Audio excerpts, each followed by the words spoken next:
À mon tour de vous souhaiter la bienvenue au rendez-vous de l'INSEE et je vous remercie de votre présence.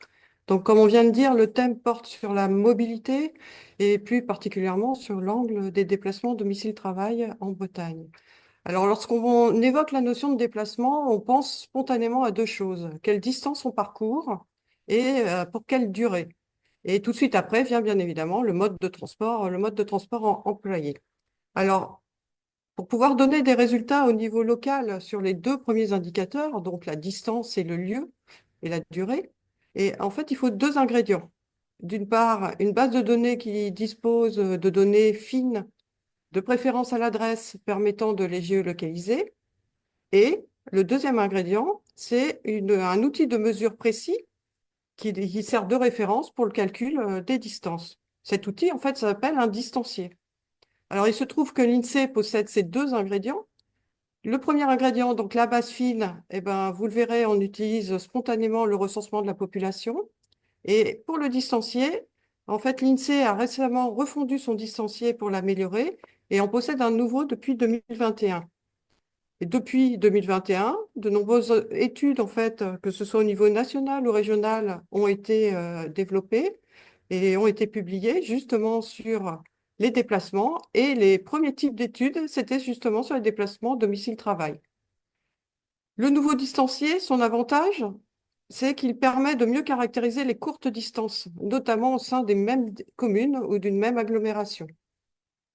Donc, l'INSEE Bretagne s'inscrit dans cette tendance avec plusieurs publications qui, entre 2021 et 2024, mais plus particulièrement sur l'année 2023. Comme vous le savez, on organise les rendez-vous avec deux angles. Un angle présentation des résultats et on agrémente cet angle avec un angle plus méthodologique. Donc ici, bah, l'aspect méthodologique, il était tout naturellement trouvé et s'imposait forcément avec le nouveau distancier. Donc là, comme l'a dit Julien, Noémie va nous parler de ce distancier, des avantages par rapport à l'ancien. Et ensuite, on complétera avec Tristan qui nous présentera les différentes études, un patchwork en fait des différentes études, des principaux résultats sur la région de la Bretagne.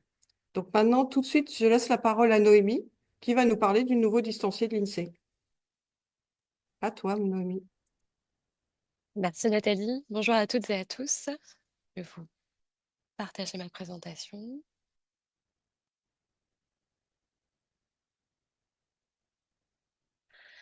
Voilà, donc comme l'a expliqué Nathalie et comme l'a dit Julien, moi je travaille à l'INSEE en Provence-Alpes-Côte d'Azur à Marseille, au sein de la mission cartographie, au sein d'un pôle de service pour l'action régionale qui travaille sur les analyses territoriales. Donc aujourd'hui, au sein de cette thématique, comme l'a bien expliqué Nathalie, je vais vous présenter le distancier métrique, alors métrique OSRM pour son nouveau nom. J'y reviendrai, le distancier routier de référence pour l'INSEE et qui est aussi ouvert aux utilisateurs externes. Donc il y aura trois temps dans cette présentation. Donc d'abord, je vais revenir sur un aspect fondamental qui est que ce distancier a été fait et construit depuis son origine et aussi quand il a été refondu en 2021 pour calculer des trajets dits statistiques. Donc on reviendra là-dessus. Ensuite, concrètement, je vous montrerai comment fonctionne le distancier. Puis, je finirai par la documentation associée au distancier et à ce qu'on appelle des produits complémentaires qui peuvent répondre à de nombreux usages. Donc, le distancier métrique OSRM permet de calculer des trajets dits statistiques. Donc, un peu d'historique, hein, Nathalie l'a très bien expliqué. Métrique, c'était un premier outil qui avait été livré en 2014. Il était basé sur des trajets précalculés entre les communes. Donc, il permettait de calculer des trajets euh, également en prenant des points géolocalisés précis, mais seulement à l'intérieur du même département. Donc voilà, il n'y avait pas une très grande puissance de calcul et les temps de traitement étaient assez longs. Et il était basé sur des fonds routiers IGN qui dataient de 2012. Donc, il commençait un petit peu à dater en termes de technologie de données et de puissance. Et en parallèle, on avait une montée en puissance des données qu'on récupérait finement localisées, donc notamment le recensement, hein. On a géolocalisé les adresses du lieu de travail et du lieu de résidence. Donc voilà, face à des données de plus en plus finement géolocalisées, il y avait un besoin vraiment de refondre cet outil. Donc les travaux ont été engagés courant 2019 et le nouvel outil a été livré à l'été 2021. Pour calculer, donc c'est écrit, hein, dynamiquement et rapidement des trajets sur les données géolocalisées. Donc, il est plus efficace que l'ancien outil parce qu'il permet de calculer, y compris sur un grand volume de données, en fait, ses durées et ses trajets entre deux couples, entre deux points. Donc, quand on parle de rapidité, on est à peu près à 10 minutes de temps de traitement sur 1 million de couples, modulo les lenteurs du réseau. Ça a été aussi l'occasion de s'appuyer sur de nouvelles données routières et la réflexion pour le nouvel outil a embarqué de nouvelles fonctionnalités, à la fois d'analyse et d'études. J'y reviendrai. Donc, la fonction principale du distancier routier Metrico SRM, c'est de calculer le trajet le plus rapide par la route. On est bien sur un distancier routier, donc par la route en voiture, entre deux points géolocalisés. Qu'est-ce qu'il prend en entrée, le distancier? Il prend des coordonnées, donc des couples XY, longitude, latitude, qui sont fournis par l'utilisateur. Il y a aussi des outils, j'y reviendrai, qui permettent de les récupérer si on ne les a pas en entrée. Et il permet de calculer ces trajets à la fois en France métropolitaine, Corse, les DOM, mais aussi les régions frontalières européennes. Donc c'est un enjeu important à l'INSEE pour étudier les déplacements domicile-travail pour les régions frontalières. Donc dans le champ, dans l'emprise, on a la Belgique, le Luxembourg, l'Allemagne, la Suisse, les Pays-Bas, l'Espagne, l'Italie et Monaco. Donc, je l'ai un petit peu dit, hein, l'idée, c'est de calculer les trajets statistiques, c'est-à-dire qu'ils reposent sur une méthodologie et des paramètres constants. Et donc, c'est un enjeu important en termes de reproductibilité et de comparabilité, c'est-à-dire pour pouvoir le réutiliser pour les études, pour comparer différents territoires entre eux ou pour comparer les évolutions temporelles des déplacements domicile-travail, par exemple. Euh, Il a été, donc ouais, il repose sur ces paramètres, une méthodologie constante. Il repose aussi sur un profil routier. Donc on y reviendra dans la deuxième partie, qui a été configurée pour les besoins de l'INSEE, pour ce qu'on cherchait à mesurer. Et donc notamment, ce qui est important de comprendre, c'est qu'il n'y a pas de prise en compte des embouteillages ou de données de trafic en temps réel. Donc les résultats que va nous renvoyer le distancier peuvent différer des résultats qu'on obtiendrait avec des applications quotidiennes de GPS de type Google Maps ou Waze, voilà, qui, elles, vont intégrer des données de trafic à l'instant T. Donc nous, on a une approche vraiment statistique des distances et des temps de parcours qui était importante pour être à la fois transparent sur ce qu'on mesure et, comme je l'ai déjà dit, pour des enjeux aussi de reproductibilité, de comparabilité. Pardon. Voilà. Et donc le nouveau distancier aussi, il est très efficace sur gros volume, hein. Donc le reste de la population, c'est quand même une base très lourde. Donc ça, c'était un des enjeux importants à prendre en compte dans la refonte de cet outil. Donc la fonction principale, c'est donc ce calcul des trajets entre deux points par la route, mais on a également livré des fonctionnalités annexes. Donc pour faciliter en fait l'interrogation de ce distancier. Donc il y avait à la fois en entrée, on peut convertir les données de l'utilisateur en coordonnées géographiques. Donc ce qui se passe, c'est que même si on a de plus en plus de bases finalement géolocalisées, on a aussi des fois des bases où on a juste la commune de résidence ou la commune de travail. Donc, à partir des codes communes, l'outil permet de récupérer des coordonnées qui sont la plupart du temps celles du chef-lieu de la commune, donc de la mairie. Ça va un point central de la commune. Et elle embarque aussi des outils de géocodage d'adresses. Donc, c'est des API qui sont mises à disposition par la BAN, la base nationale d'adresses. Donc, c'est à partir d'une adresse de pouvoir la transformer en coordonnées GPS, en coordonnées longitude et latitude, du coup. Parce que le distancier fonctionne sur ces données-là en entrée. Il y a d'autres fonctionnalités aussi qui permettent de calculer ce qu'on appelle des isochrones ou des isodistances. Donc, les isochrones, je vais montrer juste un exemple juste après. C'est pour calculer tous les points du territoire qui sont situés à moins de 10 minutes, toutes les portions du territoire à moins de 10 minutes d'un point donné, et isodistances c'est à moins de 10 km ou de 20 km. C'est des thématiques qui sont importantes dans les études de l'accessibilité aux équipements. Donc, il y a un exemple qui est mis sur le site documentaire du distancier sur lequel je reviendrai juste après. Voilà. Donc, je passe un peu parce qu'il est assez fourni et c'est vraiment pour que les utilisateurs puissent rentrer dedans. Donc là, par exemple, on a un exemple donc, qui date un peu, mais c'était juste une illustration. On a la maternité de Saint-Paul à La Réunion et ce qu'on a calculé, ces fameux courbes d'isochrone, toutes les portions du territoire qui sont situées à moins de 10 minutes par la route en voiture de cette maternité, entre 10 et 20 minutes, là en orange plus clair, puis entre 20 et 30 minutes. Voilà. Et enfin, le distancier embarque aussi d'autres fonctionnalités pour analyser les résultats, donc calculer des indicateurs sur les distances et les trajets qui ont été calculés, ou les cartographier. Voilà, je ne vais pas détailler toutes ces fonctionnalités puisque ce n'est pas l'enjeu là ici aujourd'hui. Euh, Par contre, je vais revenir donc dans cette deuxième partie sur son fonctionnement, comment ça fonctionne un distancier. Donc, Metric OSRM, ça regroupe en fait plusieurs outils. Donc, on a à la fois un package ER donc, pour l'installer, pour l'utiliser. On a aussi mis à disposition une version application, donc c'est une version dite R Shiny. C'est une application pour les personnes qui n'ont pas envie forcément de coder dans R. Du coup, elle est réservée à des usages plus légers, donc des temps de calcul plus limités, hein, sur des bases pas trop lumineuses. Donc, il ne faudrait pas des temps de calcul de plus de 10 minutes. Donc, ouais, il y a une estimation du temps de traitement qui est fait dans l'application si vous êtes amené à l'utiliser. Et ce package, en fait, il a été construit pour faciliter l'interrogation d'un serveur de routage. Et ce serveur de routage qui est embarqué dans Metric OSRM, il est issu du projet libre OSRM, Open Source Routing Machine, du coup, qui donne son nom au distancier refondu. Du coup, concrètement, ce serveur de routage, en fait, ça fonctionne un peu comme une API web à laquelle on envoie des coordonnées, qui va tracer le trajet, qui va chercher le trajet le plus rapide et qui va nous renvoyer la durée et la distance du trajet et aussi tous les points par lesquels on passe si c'est demandé.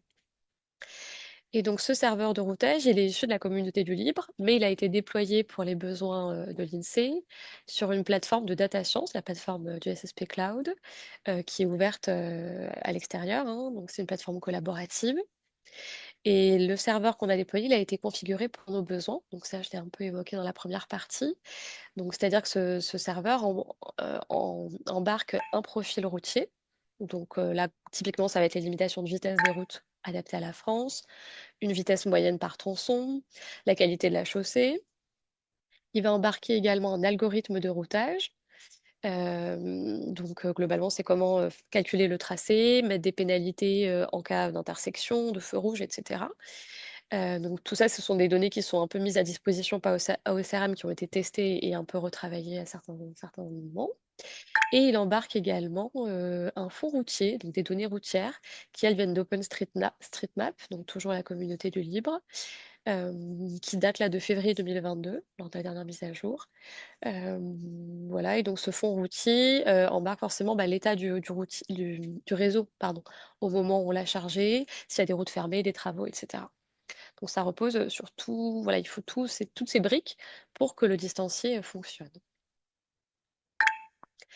Donc là, je vous ai mis un exemple de calcul sur un trajet. Donc, au hasard, on part de la commune de Cesson-Sévigné pour se rendre toujours au hasard à l'INSEE Bretagne, à l'ADR de l'INSEE, la direction régionale de l'INSEE, donc, qui est située 35 place du Colombier. Donc, on va envoyer à l'outil, au distancier, c'est les coordonnées de départ, les coordonnées d'arrivée. Il va nous retourner le trajet. Donc, les durées sont en minutes. Donc là, on en a pour à peu près 14 minutes pour une distance de 7 km. Donc voilà, j'ai fait un exemple très simple. On a un outil de visualisation des trajets qui sont calculés qui a été aussi déployé. Donc là, je vous ai fait un peu une capture d'écran, hein. Tout est accessible sur Internet. Donc en gros, on part de Cesson-Sévigné pour arriver à la place du Colombier à Rennes. Donc on voit qu'il y a deux trajets qui sont possibles, qui ont été calculés par l'algorithme de routage et le fonds routier associé, et que c'est ce trajet là via l'avenue Général Leclerc et l'avenue Aristide Briand qui est le plus rapide. L'autre trajet, qui nous fait passer plutôt par la rue Auguste-Pavier et la rue Saint-Hélier, est plus long et dure 16 minutes et plus long en temps et en durée. Voilà ce que je voulais dire un peu sur le fonctionnement du distancier. Donc, associé à ce distancier, ça a été important de fournir une documentation et on a construit aussi des produits qu'on appelle des produits complémentaires.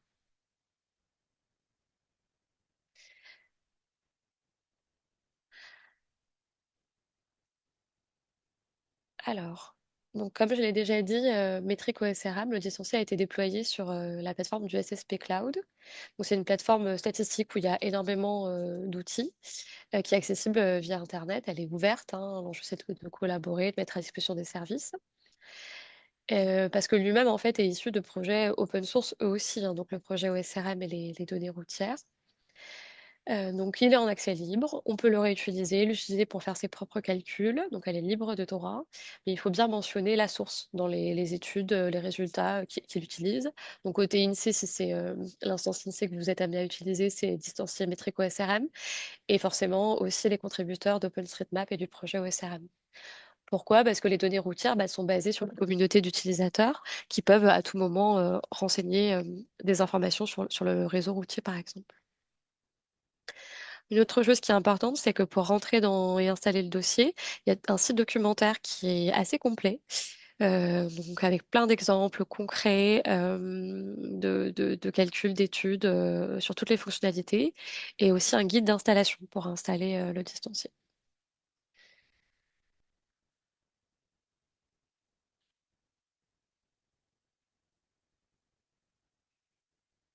Voilà, donc le site est accessible en ligne, donc je vais vous le montrer tout de suite. On était dessus tout à l'heure, au moment de la carte des isochrones. Donc voilà. Donc on est dans la dernière version de Metric OSRM. Donc on a c'est un site documentaire en fait qui est basé sur le package R. Donc il est vraiment en lien avec les fonctionnalités. Donc on a un site d'accueil. Et après, donc, comme dans tout package R, quand il y a un site documentaire associé, on a une page un peu plus technique sur les fonctions elles-mêmes, les paramètres qu'elles prennent en entrée, ce qu'elles font.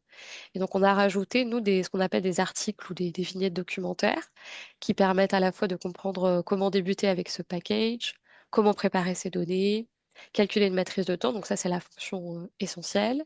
Calculer l'accès aux équipements, les isochrones, on était tout à l'heure. Comment cartographier. Et on a remis aussi comment dire, une vignette sur l'installation. Il faut savoir que nous, donc, on utilise l'outil en interne. Il y a des utilisateurs qui l'utilisent dans les services statistiques ministériels. On a aussi des chercheurs qui l'ont utilisé. Donc, c'est sûr qu'on ne peut pas contrôler. On n'est pas non plus un service de développement, donc on ne peut pas contrôler les environnements informatiques de tous les utilisateurs. Par contre, on répond en cas de problème. Et donc, on a voilà, essayé de montrer comment installer le package Swear, l'application Shiny. En cas de bug, qu'est-ce qu'il faut faire? Qu'est-ce qu'on peut faire pour visualiser si tout va bien? Donc voilà, ça, c'est un aspect important du distancier. Donc oui, si jamais les utilisateurs ont des questions, ils peuvent nous contacter directement. Donc il y a une rubrique besoin d'aide sur le site distancié. Donc vous pouvez rédiger ce qu'on appelle une issue, un ticket d'incident sur le code source du distancié. Mais vous pouvez aussi nous contacter par mail. Donc au pôle de service de l'action régionale, c'est un PESAR, de l'analyse territoriale à Marseille, donc DR13. Voilà, il y a l'adresse mail qui est mise sur le diaporama qui, je crois, vous sera envoyée à l'issue de la présentation. C'est ça, Julien? C'est ça. Ok, voilà. Donc pour finir, je voulais juste mentionner qu'on met à disposition ce distancier. On met aussi à disposition ce qu'on appelle des produits dits complémentaires. Donc c'est des données précalculées avec Metrico SRM. Donc en gros, c'est des fichiers plats assez basiques. Donc on a d'une part des fichiers qu'on appelle les isochrones communaux. C'est-à-dire, donc, ce sont pour un département. On prend toutes les communes du département et on a calculé avec le distancier toutes les communes qui étaient situées à moins d'une heure ou de 2 heures par la route. Et pour tous ces couples-là, on vous renvoie la durée et la distance du trajet. Donc, on part des chefs-lieux de la commune. Donc là, j'ai mis un extrait pour le département des Alpes-Maritimes. Donc, on a l'ensemble. Donc là, j'ai mis que la première commune. J'ai pas mis toutes les communes qui sont situées à moins d'une heure par la route. J'en ai mis quelques-unes. C'est pour vous voyez un peu l'architecture du fichier. Ça répond à pas mal de demandes, souvent quand on n'a pas besoin de calculer beaucoup de coûts, qu'on a des données pas très précises ou qu'on veut juste avoir des premières analyses rapides. Ça peut déjà permettre de répondre à la demande. Ces fichiers, ils sont disponibles, vous pouvez nous envoyer un mail selon la volumétrie, on les transmet par mail ou par l'outil France Transfert. Et les autres fichiers qu'on a, donc, c'est les distances moyennes au chef-lieu. Alors là, l'idée, c'est de dire que quand on calcule des trajets, un actif, par exemple, qui habite et travaille dans la même commune, il faut bien qu'on lui impute aussi une durée de trajet, une distance, on va pas lui mettre zéro. Ça peut fausser les résultats. Donc, on a également calculé ces distances. Donc, l'idée là, on l'a utilisé métrique, mais on a mis un peu des concepts statistiques. L'idée qui est assez commune dans les études, c'est de dire, pour savoir, en fait, on n'est pas exactement son trajet, on sait qu'il travaille et qu'il habite dans la même commune. Par contre, on a des informations sur la densité de population dans la commune.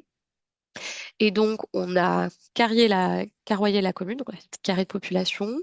Et pour chaque carré, on a calculé la distance de ce carré au chef-lieu. Et donc, ça nous fait toute une matrice de distance qu'on pondère par la population de ces carrés habités, avec l'idée que enfin, plus il y a de population, plus ces populations-là vont faire ce trajet-là. Donc, c'est un peu l'idée de pondérer ces trajets. Et du coup, ça nous donne après un trajet moyen, en fait, une moyenne de trajets pour les actifs travaillant restant dans la même commune. Donc en moyenne, quelqu'un qui habite dans cette première commune du Finistère que je ne connais plus parcourt 2,6 km pour une durée de 4 minutes. Donc c'est une moyenne de trajet. Voilà, donc ça c'est basé sur d'autres sources de données hein, pour la population, la source Fideli. Donc c'est une source qui date un peu, mais ça va être refondu quand on aura le temps de s'y mettre. Merci Karine, bonjour à tous. Alors, je vais lancer le diaporama. Hop.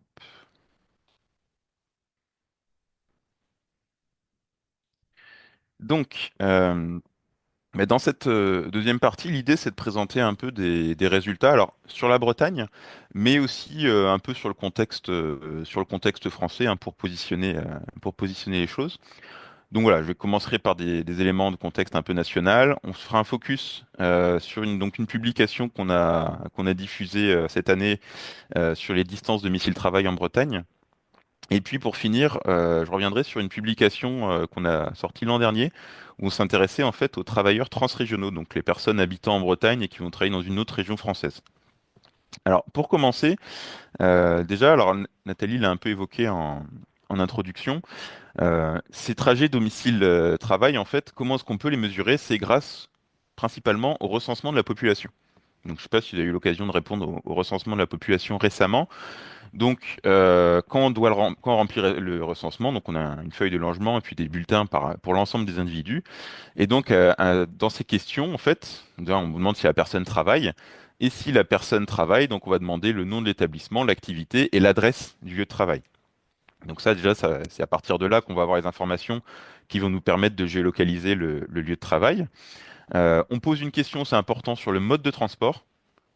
Et ça, en fait, on s'adapte aussi aux usages parce que, par exemple, avant 2015, le vélo n'était pas isolé, c'était intégré dans les deux roues.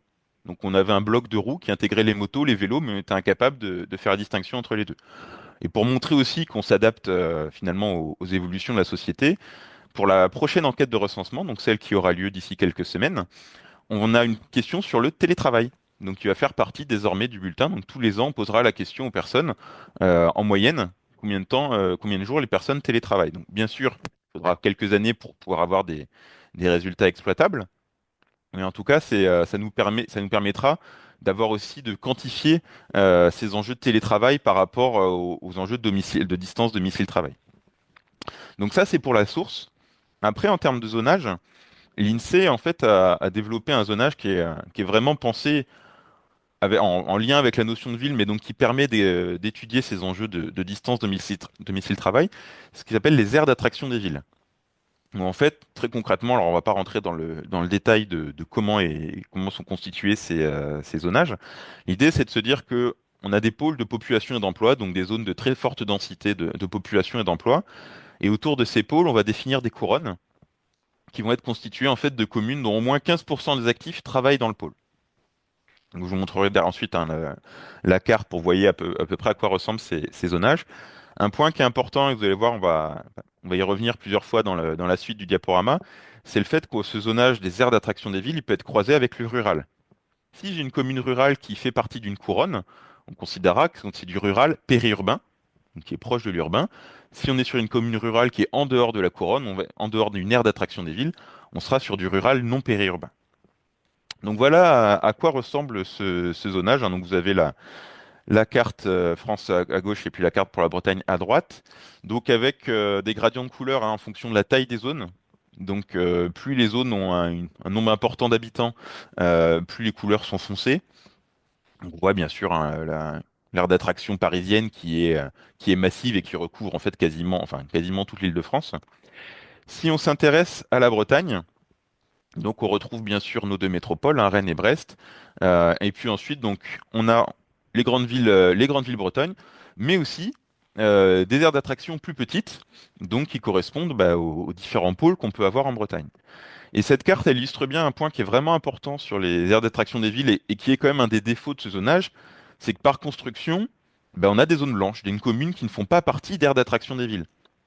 Donc, ce qui fait que quand on produit des études sur le sujet, bah, ça nécessite en fait d'avoir cet élément en tête. Donc maintenant, je vais vous présenter les résultats d'une étude. Alors pas tout de suite, pardon. Excuse-moi. D'abord, un premier résultat avant d'aller sur les résultats d'études. Donc c'est une carte hein, que j'ai produite avec l'outil statistique local, donc qui est accessible à tous hein, sur Internet, où on s'intéresse en fait aux modes de transport qui sont utilisés par les actifs pour aller travailler. Donc encore une fois, hein, une question qui est présente dans le recensement de la population. Et donc là, cette carte représente en fait la part de l'utilisation de la voiture comme mode principal de transport pour aller travailler. Donc plus c'est foncé, plus cette part est élevée. Hein, et vous voyez avec des niveaux très élevés, hein, parce que la part en rouge le plus foncé, on est de 85 à 92% des actifs qui utilisent la voiture pour aller travailler. Donc au niveau France, ça va être 7 actifs sur 10 qui vont travailler en voiture. Il faut savoir qu'en Bretagne, on est nettement au-dessus, on est à 8 sur 10. En fait, la Bretagne, on est les champions de l'utilisation de la voiture pour aller travailler. On est la deuxième région de France métropolitaine après la Corse. Alors, c'est pas forcément une grande surprise parce qu'on est une région en fait qui est très rurale. La part de la population rurale est très importante en Bretagne et donc mécaniquement, la part des déplacements en voiture va être plus importante. On a au niveau France, donc 15% des actifs qui utilisent les transports en commun pour aller travailler, là où ça va être seulement 6% en Bretagne. Alors, j'ai mis l'Île-de-France pour comparaison parce que bien sûr, c'est la valeur un peu extrême, hein, où la moitié des actifs quasiment prennent les transports en commun. Il faut savoir qu'en Bretagne, on a un réseau ferré qui couvre qu'une partie du territoire, notamment tout le centre Bretagne est pas du tout couverte. Et puis un réseau de transport en commun, bah, certains territoires sont pas forcément très bien couverts en transport en commun, donc c'est pas forcément évident pour les actifs d'utiliser les transports en commun pour aller travailler. Et donc, je vous disais, on a maintenant cette proportion des actifs qui vont travailler en vélo, donc à peu près 3% des actifs. Donc, ce sont les données 2021, donc c'est possible que d'ici quelques années, on observe une augmentation de ce taux. Et donc en Bretagne, on est très légèrement en dessous du taux national, mais voilà, on est quand même à peu près dans la moyenne. Donc voilà, maintenant je vais passer sur une publication donc nationale qui est parue l'an dernier, qui se focalisait vraiment sur les enjeux de domicile-travail pour les habitants du rural. Et c'est pour ça que je trouvais intéressant de la rajouter dans cette présentation, c'est qu'en fait, il y avait une profondeur temporelle, on remontait en fait jusqu'à 1999, donc avec différentes éditions du recensement. Et donc, c'est ce qu'on retrouve hein, sur le graphique que vous avez à droite, donc qui présente les distances médianes domicile-travail, donc c'est-à-dire la moitié des actifs font moins que cette distance, la moitié plus, en fonction donc des différentes millésimes du recensement. Et en fonction aussi du catégorie de lieu de résidence. Donc je vous ai parlé du rural périurbain et du rural non périurbain. Et puis on a aussi pour comparaison l'urbain. Sachant qu'ensuite, alors on va pas forcément rentrer trop dans le détail, c'est pas le but de la présentation, mais au sein du rural, il y a différentes déclinaisons possibles. Il y a ce qu'on appelle les bourgs ruraux, donc les petites communes rurales, enfin les petites villes rurales, et puis le rural habitat dispersé. Alors, je pense qu'il est important à retenir hein, de ce graphique, c'est notamment cette partie-là. Donc sur l'ensemble du rural, en 1999, on avait une distance médiane qui était de l'ordre de 8 km, domicile-travail. En 2019, on est à plus de 12 km. En fait, on a eu une augmentation de 50% de cette distance médiane domicile-travail en 20 ans. Donc c'est une augmentation qui est très importante, qui est beaucoup plus forte que ce qu'on peut avoir dans l'urbain. On voit, dans l'urbain, on est passé de 4,5 km à un peu plus de 6 km.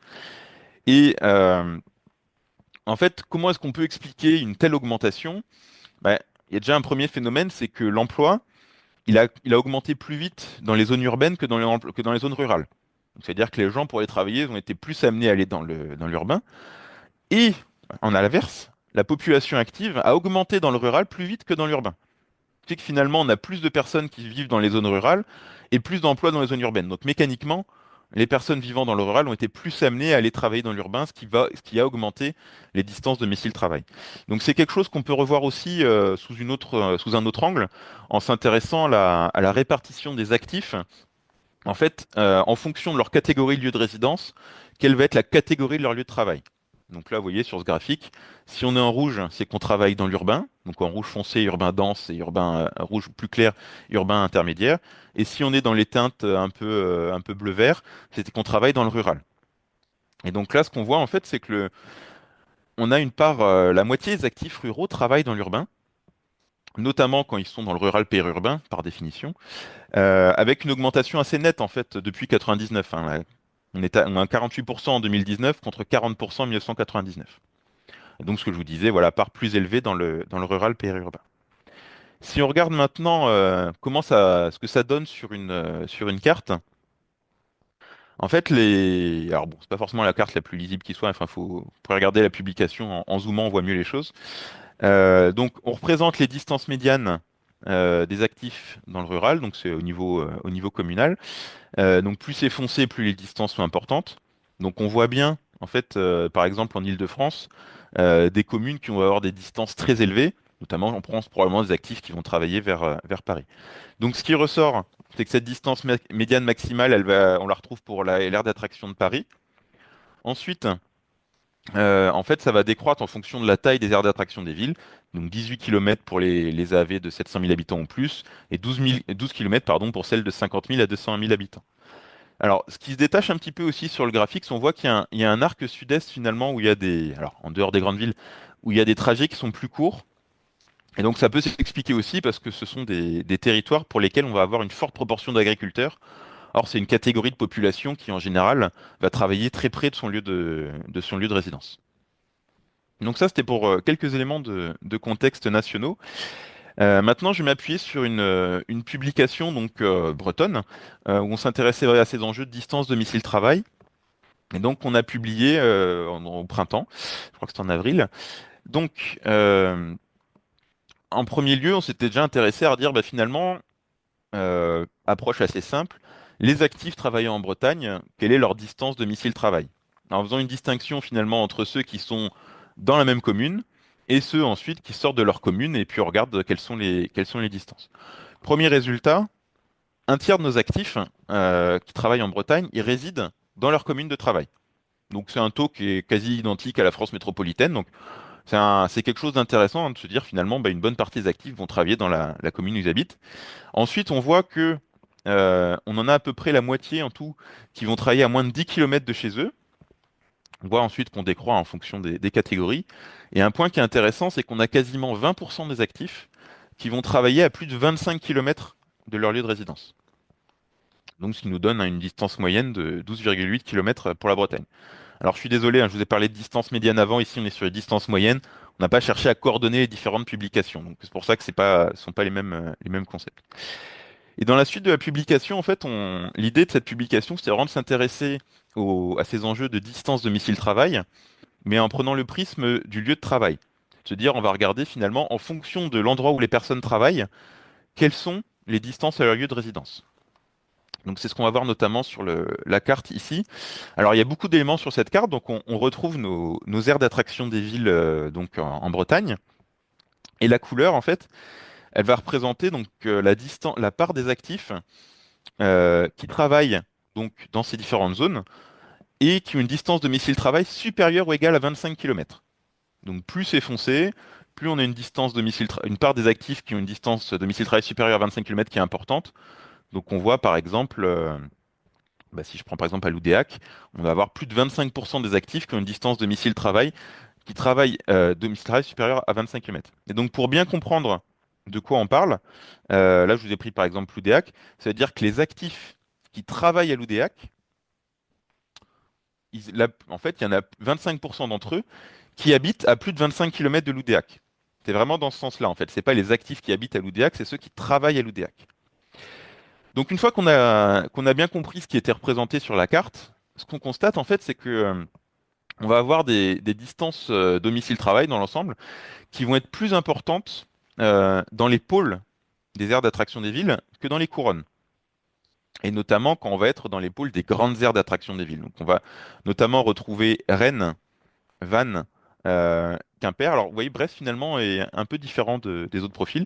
On va avoir au moins 20% des actifs qui parcourent 25 km pour aller travailler. Alors, on a cherché des éléments d'explication dans la publication. Je les ai pas tous repris ici parce que c'était assez complexe. Il y a un indicateur qui nous a paru vraiment important, c'est ce qu'on appelle le taux de couverture de l'emploi. Donc, le taux de couverture de l'emploi, concrètement, ça va être le nombre d'emplois dans une zone par rapport au nombre d'actifs qui résident sur cette zone. Donc, si je prends par exemple Vannes, euh, j'ai un taux de couverture de l'emploi qui va être supérieur à 200.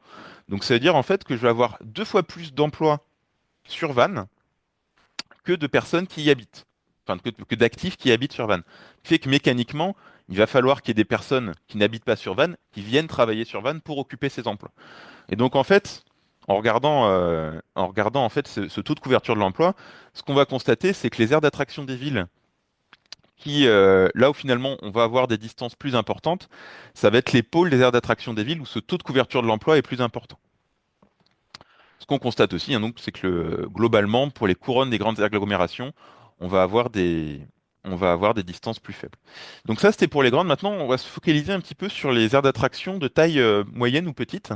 Donc c'est la carte suivante, où on a voulu en fait faire une petite typologie de ces aires. Donc on a un premier grand groupe, donc ceux qui sont donc sur les couleurs rouges, donc soit foncé, soit clair où ça va être des aires d'attraction des villes où on va plutôt avoir une part élevée d'actifs qui ont un long trajet domicile-travail, donc supérieur à 25 km. Donc on va retrouver grosso modo le centre de la région, ainsi que l'Andivisio et Redon. Ce qui est intéressant, c'est que dans cette zone, finalement, ce qu'on constate, c'est qu'on a une surreprésentation des activités industrielles. On va avoir un taux de couverture de l'emploi qui est relativement élevé. Donc finalement, plus d'emplois que d'actifs qui vont résider sur la zone. Donc, ce qui nécessite d'avoir des personnes qui viennent de l'extérieur. Et un point qui est intéressant aussi pour tous ces enjeux de trajet domicile-travail, une part plus importante des couples biactifs. Donc mécaniquement, quand on a des couples biactifs, bah, c'est difficile d'être près des deux lieux des deux lieux de travail. Et donc, on peut avoir des distances plus importantes. Ensuite, on a un deuxième grand groupe, donc ceux qui sont en couleur bleu-vert.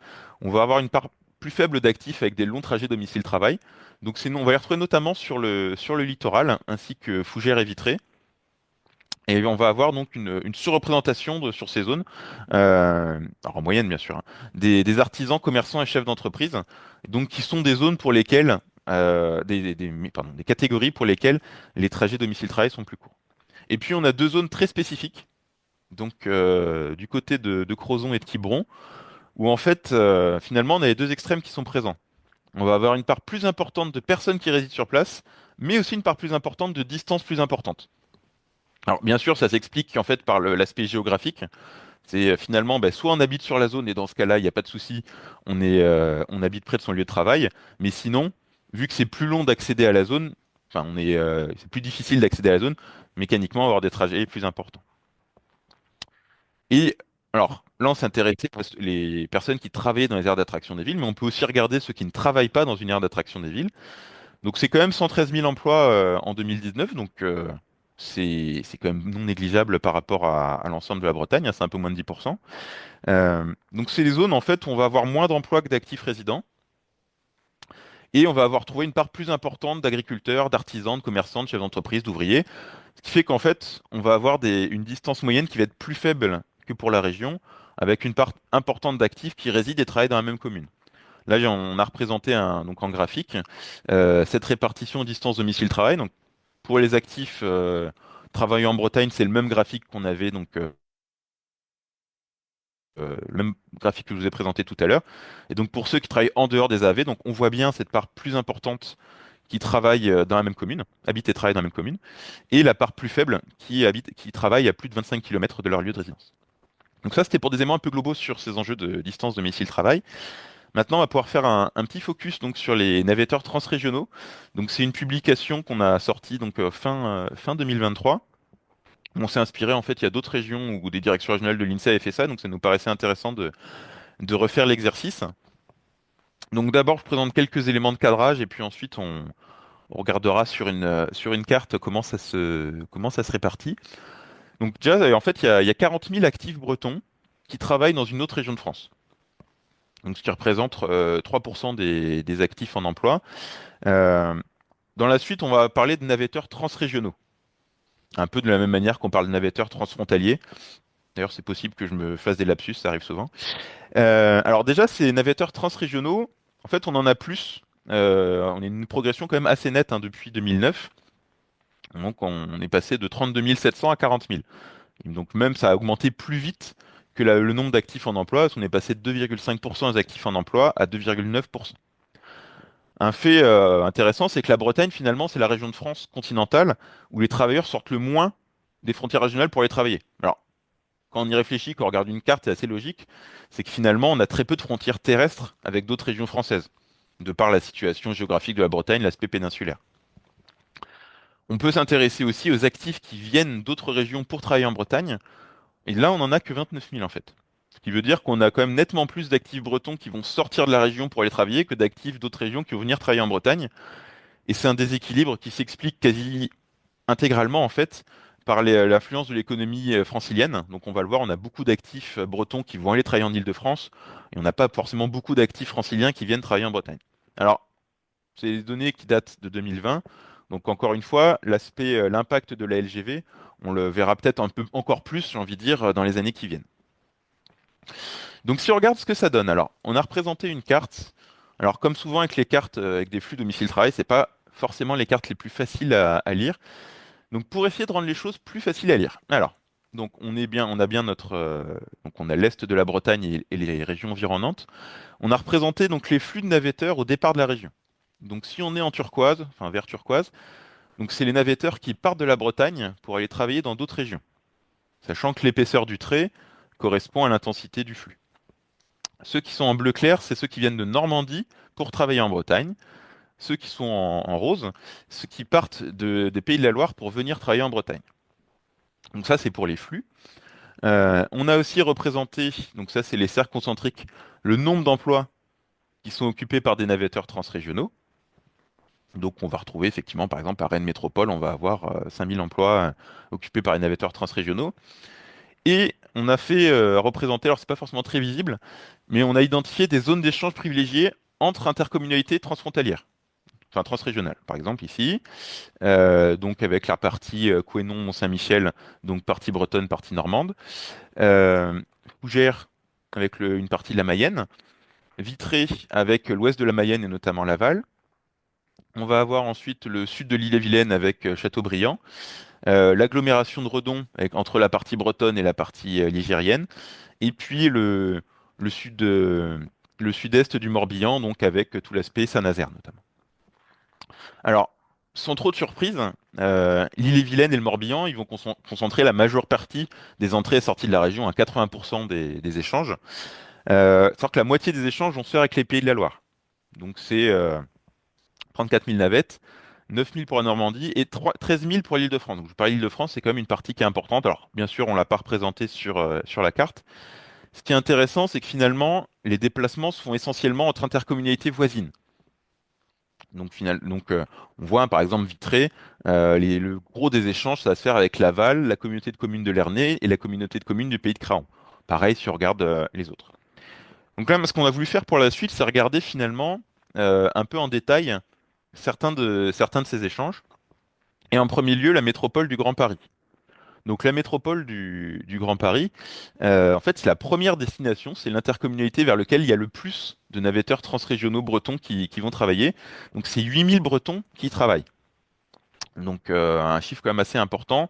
Et encore une fois, je pense que d'ici quelques années, il faudra actualiser l'étude pour regarder comment ça a pu évoluer. Avec une représentation enfin comment dire, une répartition des catégories socio-professionnelles qui est complètement déséquilibré par rapport à ce qu'on peut avoir dans la région, donc parce qu'on a la moitié en fait qui occupe un poste de cadre. Donc on a représenté ici en graphique la catégorie socio-professionnelle des actifs et navetteurs transrégionaux. Donc vous voyez ceux qui vont travailler vers le Grand Paris, donc on a en gris clair les cadres. Donc on voit donc ici quasiment la moitié. Sur les actifs en emploi, c'est même pas 20%. Et donc toutes les autres catégories sont forcément beaucoup moins représentées. Donc on voit que sur l'ensemble des navetteurs transrégionaux, les cadres vont être surreprésentés, mais finalement c'est moins déséquilibré par rapport à l'ensemble des actifs en emploi. Et ce qui est intéressant, c'est que au-delà de ces métiers de cadre, en fait, on va y retrouver aussi une surreprésentation des emplois des fonctions métropolitaines. Donc ça va être vraiment des fonctions de direction, de création, de design. Et donc ça, qui sont vraiment effectivement des métiers qu'on va retrouver dans les grandes métropoles. Donc qui représentent en fait un tiers des navetteurs bretons vers le Grand Paris, contre seulement en fait à peine 10% des actifs résidents en Bretagne. Alors, il y a une zone qui nous est assez spécifique, qui a paru intéressant de la mettre en avant. C'est la partie, en fait, entre Vitré et l'Ouest Mayennais. Donc, où, en fait, on a vraiment des échanges qui sont très complémentaires en termes de profil d'actifs. Donc, c'est vrai que Vitré, bien sûr, bah, il y a une base industrielle qui est très importante. Là où dans l'Ouest mayennais, finalement, cette base industrielle va être moins présente. Ce qui fait que, finalement, les navetteurs transrégionaux donc, qui partent de Vitré pour aller dans l'Ouest mayennais, on va plutôt être sur des profils cadres, de professions intermédiaires, alors que ceux qui font le trajet inverse, donc qui viennent de la Mayenne pour venir travailler sur Vitré, on va avoir une surreprésentation des ouvriers. Vous voyez, hein, c'est vraiment un effet massif. Donc, ce qui fait que, on va avoir beaucoup d'ouvriers sur ces, vous voyez, presque 5000 travailleurs qui franchissent quotidiennement la frontière. Euh, donc voilà, c'était intéressant pour montrer finalement ces complémentarités entre les territoires. Donc voilà. Donc je tiens à vous remercier d'avoir assisté à ce webinaire. Julien en a parlé en introduction. On a un questionnaire hein, qu'on envoie aux participants au webinaire, donc on envoie à l'issue de chaque webinaire. C'est vraiment important pour nous, hein, donc si vous pouvez prendre un peu de temps pour le remplir. Notamment, on pose des questions sur les thèmes que vous souhaiteriez voir étudiés. Donc alors, ça ne dit pas qu'on aura forcément des éléments sur lesquels on pourra le traiter tout de suite, mais nous c'est important pour orienter aussi les études sur lesquelles on peut travailler. Donc merci si vous pouvez le remplir. Je vous rappelle que les rendez-vous de l'INSEE, on en fait 2 fois par an. Donc le prochain aura lieu, je pense, probablement au printemps 2025. Donc voilà, on va réfléchir au thème pour ce prochain webinaire. J'espère que cette présentation a répondu aux questions que vous aviez sur les trajets domicile-travail. Vous avez les liens des publications, donc n'hésitez pas à les regarder, hein, parce que forcément c'est plus détaillé que ce qu'on peut mettre dans le diaporama. Et je vous souhaite une bonne journée. Merci.